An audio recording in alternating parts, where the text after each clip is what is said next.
what I wanted to say today was, after seeing all of the pain go on in the families that we've interviewed and things, it occurs to me that we need to deep dive a little bit more, especially after seeing Carrie's daughter Grace on camera, accusing her mom of feeding her dad rat poison. We need to sort of figure out and dissect how somebody could think something like that, especially if someone isn't in prison and there's no police report of these types of activities.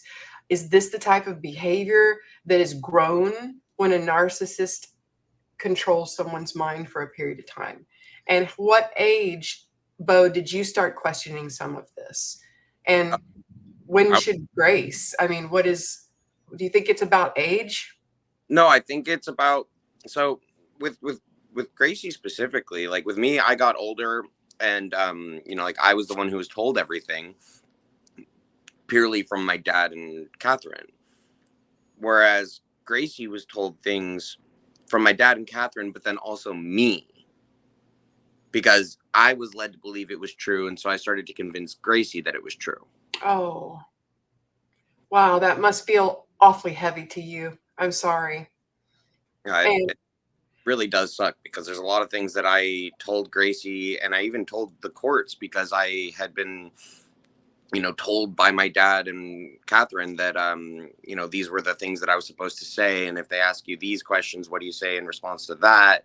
And I just started to tell these things to Gracie, and, I was her big brother. Yeah. She was my best friend. The only person that I could say was maybe more of a friend was Alexandre. Yes. There's been so much tragedy in your family, and it seems like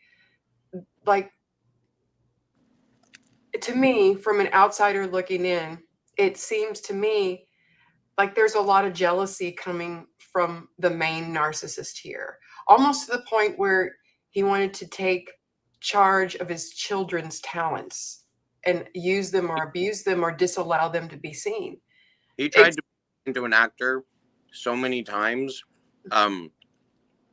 There was a Starship Troopers animated series, and he tried to get me into a role as Hero, which was like the Johnny Rico of that specific series. And Johnny Rico was in it, but he was older and grizzled, whatever. He tried to make me do the thing for Hero. I was at military school trying to live my life, and I just didn't have enough time to, record. And I also at the time didn't know I was autistic. I didn't have the time to record a thing for that, because so much homework, so many papers, life was, fastballing at that point. And when I didn't do it, he lorded that over me for years. He was like, well, I tried to get you this, so I'm not ready to give you another role, I'm not ready to let you try anything else. He wouldn't help me get anything, where at the same time he was getting Gracie and Maya and Catherine roles in different things.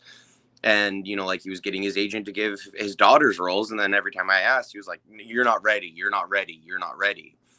And I think it all started around that specific thing started around the time that I stopped being like the perfect son. And it also started around the time when you were reconnecting with me and reestablishing our relationship. And I think there was a lot of punishment for that involved. Yeah, I was at talk about that. That's why we're here. The thing about this show is every single one of us on camera and behind the scenes have issues. Like, oh God, something happened to I'm sorry, my screen just went blank, so forgive me. Oh, we can see you. It's completely blank to me, so I don't know what happened, and if it does it again, I won't say anything. Sorry about that. I was thinking, with our common issues with narcissists and other health issues, which is why we made this show, I wanted to come and do this pickup with you all today, especially after hearing what you said yesterday, Bo, and all the things that Carrie's been through. what she just said was a punishment factor. And it does seem like that to me from the outside looking in. And No, no. in my family, I felt the same pull of my dad making me the favorite and not my brother. So, and the way it affected us both. And finally, only after he died were we able to make ourselves whole again and be a solid unit family. And we finally are, and it's wonderful. And so that talking to you yesterday, Bo, put me into this tailspin of how that needs to happen for you guys a lot. And I started seeing pathways to make that happen, but also a lot of fear of what that narcissist could do to all of us who are already damaged, you know? So there, fear came into play, even for me. And I'm nobody in this really. But tell me about that type of punishment. And how long does that still go on for you, Carrie? Like, from him? Yeah. I mean, obviously it still goes on because he hasn't told his daughter the truth about everything. And you know, and I discussed this in the episode that we talked about my experience and how the only good thing that came out of all of his efforts of torturing me and my children, basically, it was the DCFS investigation, because guess what? I never got charged with anything. There was never any evidence of any abuse discovered, but he has used this over my children. Like you can accuse anyone of anything. And he has made it seem to my children like something did happen. And it's, you know, watching Bo's realization of, well, if this had happened, Mom, why aren't you in jail? Or, you know, why weren't you ever charged with anything, you know? And Like, so investigations. I'm sorry, Bo? They did investigations. They looked into you. Yes. At the house, multiple occasions. Yes, and talked to multiple people and no notice drop-bys too. From what I remember, it was literally, there was points where they would just be there. Yeah, it's so you know, with knowledge that nothing happened, do you think that any of that could be making the main narcissist here inflamed again and want to strike out? That's what I'm mostly saying. Absolutely. Here's the thing, you know, everyone always says narcissists accuse you of, like Lee, our narcissist, our resident narcissist, has said things like, you know, you as a narcissist, you accuse people of what you yourself are guilty of, or you try to make people that have information about you look as bad as possible, because then you discredit them. No one will believe them and you can't hurt them. And when, you know, I bought into it too. I at one point, when my ex-husband was withholding my legal rights to my children, he wouldn't let me see them. And my options were showing up with police or waiting it out. I was so, like I said before, broken and destroyed as a human being. I didn't want, in my mind, I didn't want to put them through even more trauma. And I also didn't want them to know that their father had a record for abuse against their mother. I didn't want my son to read the police report where his father is saying, I want her to abort this child, being Bo. I wanted to protect my children from that. And that was, in retrospect, obviously a mistake, because he counted on me being quiet about his actions, because he knew me well enough to know I wasn't the one that was going to hurt the children. And then to make sure that they never believed it, he had to start attacking me in order to make sure the things that really did happen weren't believed. All of a sudden, these crazy, insane things like me feeding him rat poison had to be made up in order to discredit anything that I said. But this is children we're talking about. Children don't look and ask for police reports and court records, which I can provide. children don't look at a DCFS file and see, oh, no charges were ever filed. Children don't think about things like that. I was never charged or convicted of any kind of crimes regarding my children. They were just shown what his accusations were and filed. And no, we weren't even told anything. We were told things. We were told that you did this. We were told. No one showed us anything. And when they did, how are we supposed to understand? I was 9 when the custody hearings finished. Gracie was 5. How were we supposed to know what a legal court document was saying about us? How are we supposed to understand the jargon that they were using? Wow. So that leads me to ask another question. So I wonder, I guess the narcissist does not understand that little children grow up and have questions when they're grown-ups. And this is kind of what I guess their worst fear might be, that all of their stories might come unwound and people might find out some of their most feared things. Do you think that what do you want to, if you could say anything to your sister to make your heart feel clear, Bo, what would that be? Because this is not about being against your sister. This is about it's not. Everybody's souls and hearts. Look into the truth. Don't listen to what people, including dads, say. Look into the truth. Look into the court records. Don't go on hearsay. Don't go on what people say. Word of mouth, it's like a game of telephone. You're gonna hear things from people who hear things from people who hear things, and the message along the line just gets muddled. Look at the truth. Look at the records. Go get CPS records. Go to the court for the custody records. Go and look at the police reports. Go and try to find the truth. Don't listen to people and take those words as fact. I mean, Gracie just came out as gay, and I'm very proud of her for that. I'm pansexual myself. When I was growing up, I remember my dad telling me that, being gay wasn't good. He didn't like gay people. He constantly told me that mom was bringing gay people over to the house to turn me gay. And the way he would say it was like, that's bad.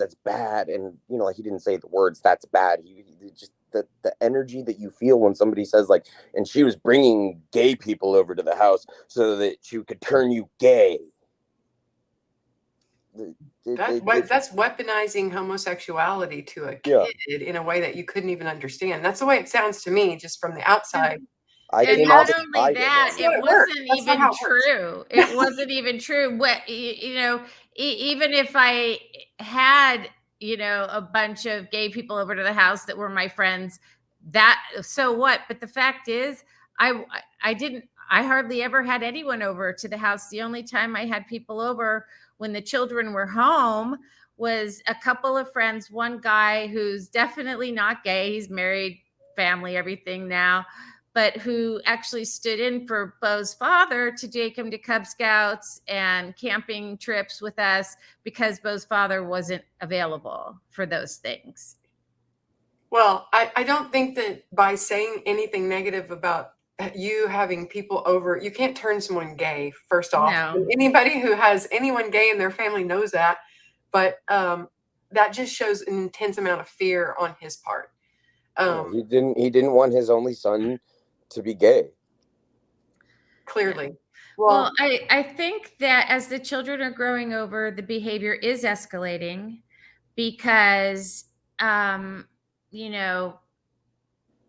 few years ago, first of all, Gracie was my staunchest supporter, and obviously that would make her the biggest conqueror.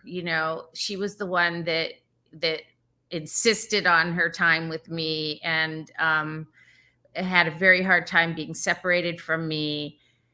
And she never in any of the records was there, oh, my mom ever did anything negative. It was, I miss my mommy, I want to live with my mommy, not my daddy, etc.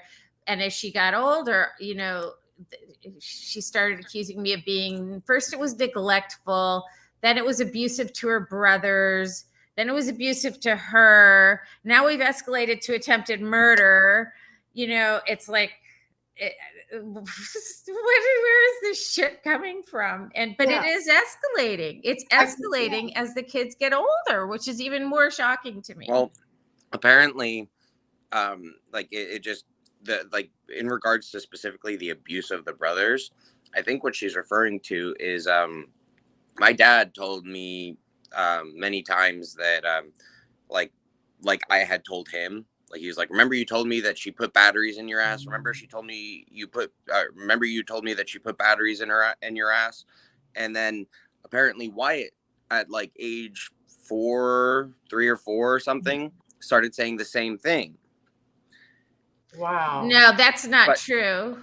Wyatt didn't say that though. But even if he had, the only time that my dad started saying that he had done that after he had gone and hung out with Steve. Yeah, well, I've talked to Steve about it, and Steve said Wyatt has never said anything like that, first of all. Second of all, Wyatt was taken from my home when he was 3 months old. Oh my God. 3 months. Oh my God. So, actually not even 3 months, 2 months and a little bit more. So even had I been some kind of monster, there was never a time when he lived with me. Oh, wow. Well, that cements that for real. So again, it's follow the facts. And it seems like this particular narcissist is following a pattern of seeding brains. It's a thing. I have any fears when it comes to batteries, and I never have.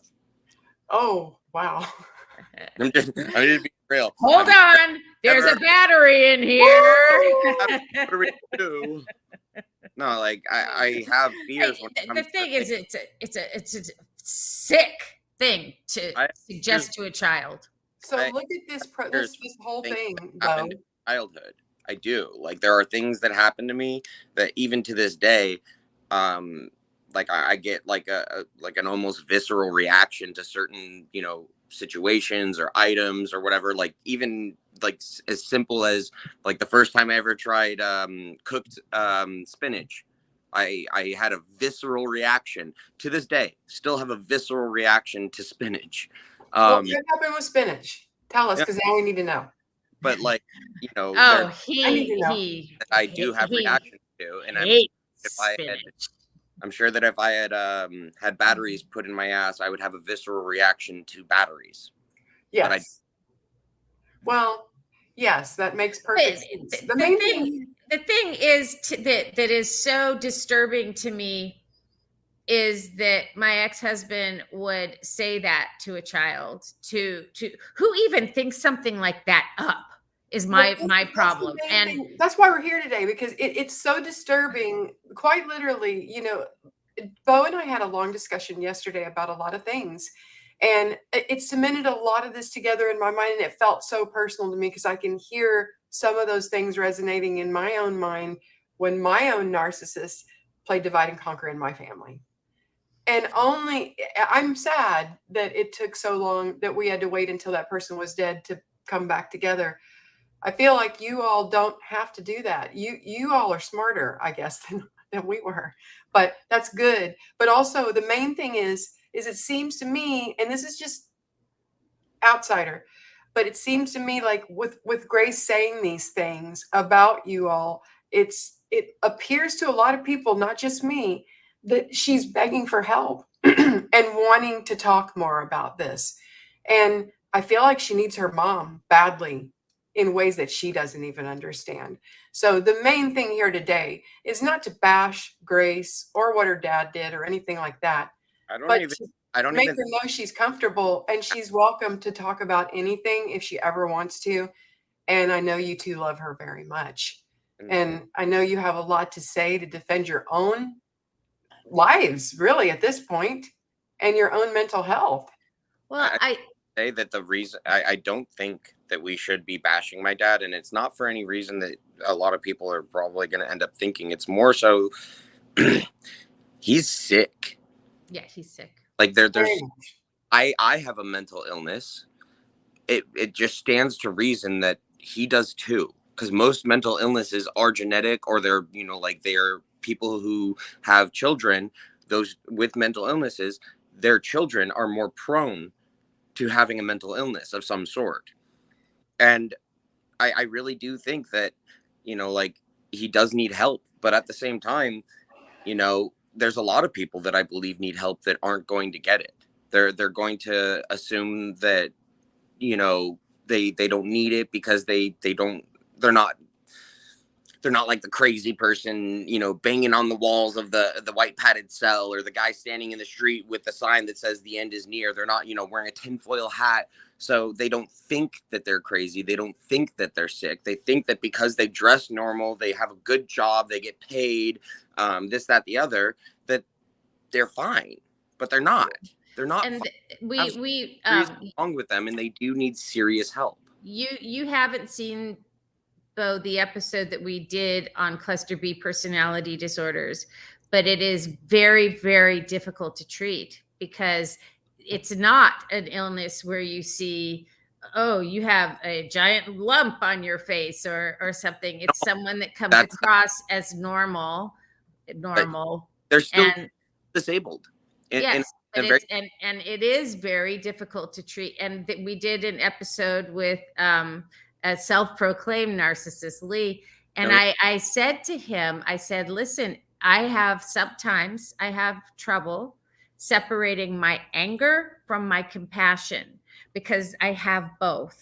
And sometimes my anger wells up so big, and I have to force myself to allow my compassion to win, because I'm a compassionate person.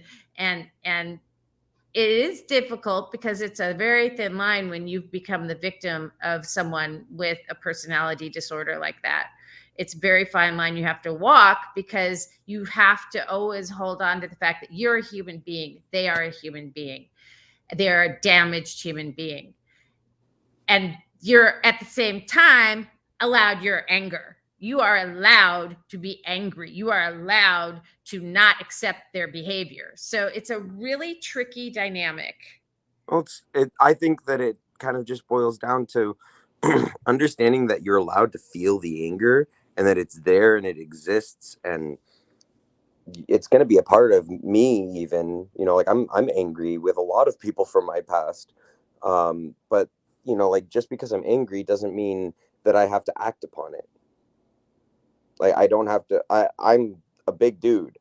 If I wanted to, I could go and beat the hell out of a lot of people that have hurt me in the past, and there's not a lot they could do about it, physically at least, you know.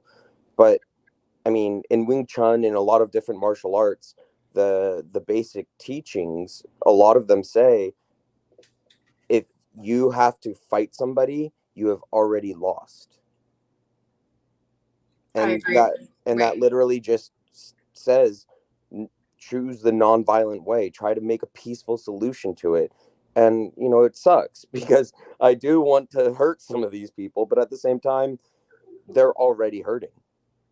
That's why I think we're here. I mean, because just recently we all saw Grace's posts, you know, about her mom on social media, and it's hard to see. It's hard to see someone be able to talk like that about their mom, but also to be able to talk like that about anybody, or to be able to break down like that in public. I mean, this is usually when somebody is begging for help who doesn't know how. Do you think that could be the case?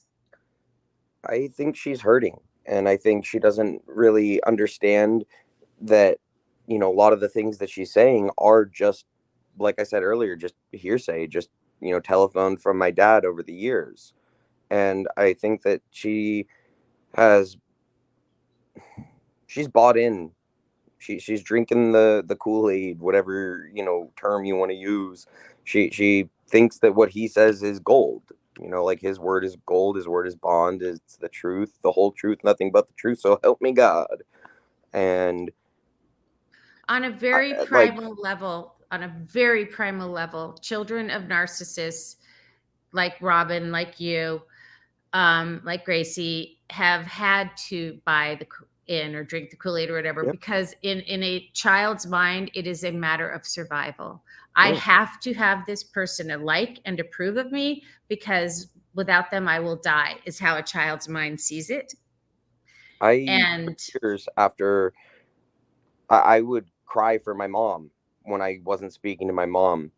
And I'm not going to lie, now that I don't speak to my dad, every now and then I cry saying I need my dad. I miss my dad. But I also, in my own head, am able to refute myself going, but your dad is the one that made you feel like this, buddy. And that breaks my heart. It breaks my heart too. I wish that there were a way we could I mean, obviously I want to make this sort of thing stop, but so much of what Bo said to me yesterday resonated with me. Having a narcissist in the family makes you feel like you're always competing for attention and you're never good enough, ever, ever.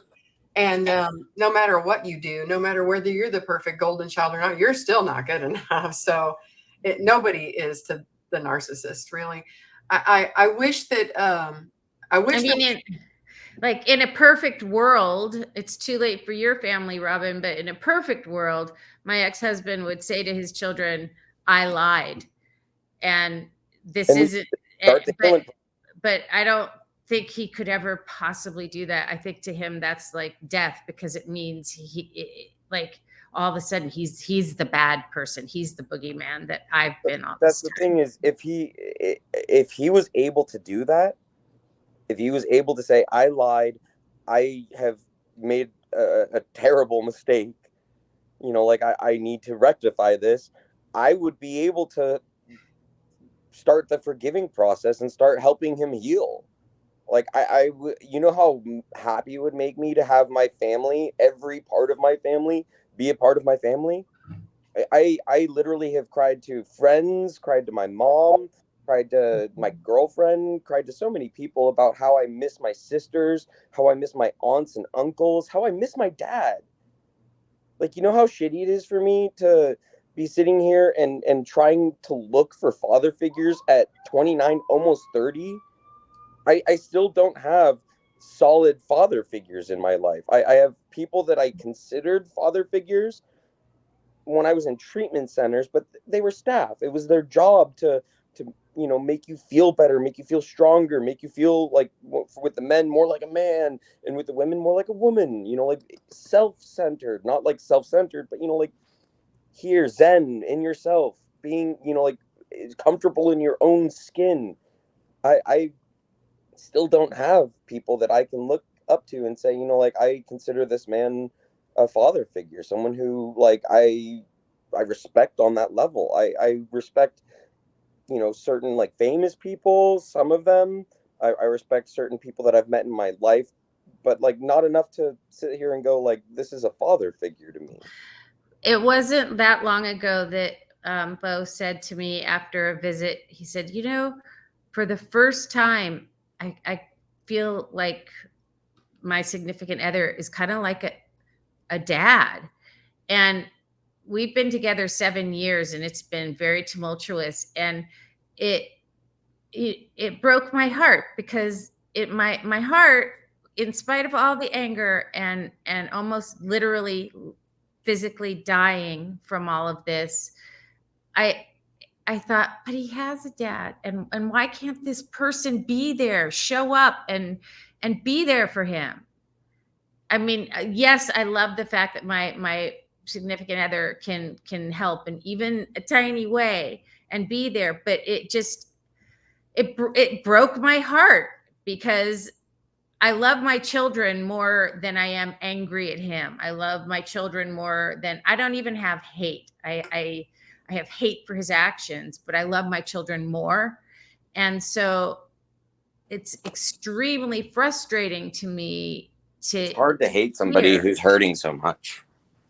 Yeah, it's really hard to hurt somebody who's hating so much. And this is a family here, you know, and I know you all have intense emotions, and this is it's so raw and so rough on you guys right now, especially when you can see a part of your family that I know, Carrie, you love your daughter so much, and seeing her come apart has got to be really rough on you, really rough on Bo.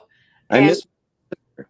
I'm sure you do. I know what that feels like too. Narcissistic division amongst siblings is very common, and it's really rough on people. And, you know, We used finding to, a father figure, I understand completely, because I finally found a father figure, weirdly, in my partner, because he is what I picked him because I wanted the perfect male figure model for my daughters, because I had a bad picker before.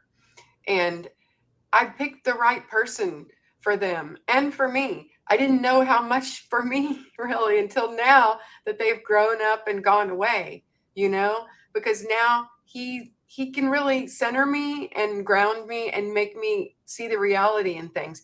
But it's sad I didn't have that before, because I feel like I could have gone so much further, which is why I think we're here today. It's certainly not to disintegrate someone who's a person and who's a human being and the father of my dear friend's children, but to come back together even with all Well, that deceit somehow. I after Alexanne died, and we found out, the information about my ex-husband and her, I reached out to his current wife, and we had some correspondences, and I was very clear to her. I was like, look, I have no feelings for this person. I'm very angry about the lies that were told about me and all this, and I said, but the only way my children are going to heal is if he heals. And I started sending her resources, and like everything from a hypnotherapist to articles and for a little bit of time, we had a communication going about resources to get him help. And then I think he probably found out about it because she stopped. The United States spends more per person on healthcare than other high-income countries, but still has a lower life expectancy. We have poor outcomes relative to other countries. We pay twice as much as any other country. We pay more and get less.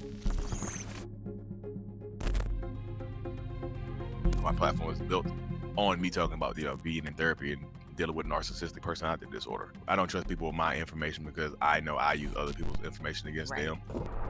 Name brand Adderall is still available for $290 with insurance. It's the generic stuff that most people can afford that's running low. You have a productivity crisis with a slowdown in Adderall and whatnot. You have a literal healthcare crisis if people can't get blood pressure medication, diabetic medication. These institutions' board of directors gets to choose who gets a liver, who deserves one, and why. That's a common question to ask all transplant patients. Are you fundraising? Are you saying environmental influences rewire the brain? Whatever we do consistently will wire up the brain. Neurons that fire together wire together. It's usually the folks that have the highest IQ who are most susceptible to developing serious mental illness. When somebody has a psychotic break, it's like a heart attack. It's like a brain attack. It takes a long time to recover from that. They all took an oath that said, first, do no harm. I'm really fucking angry. The policies and regulations in place by our governments place people in a position where either they're priced out, they're not allowed to do something with medical doctors, or something that they want to do is banned. So what it does is it forces people to start doing things on their own and learning things on their own. Anybody can learn to be a medical doctor. We're taught not to see ourselves as part of a collective with a lot more power than the small group that created the system.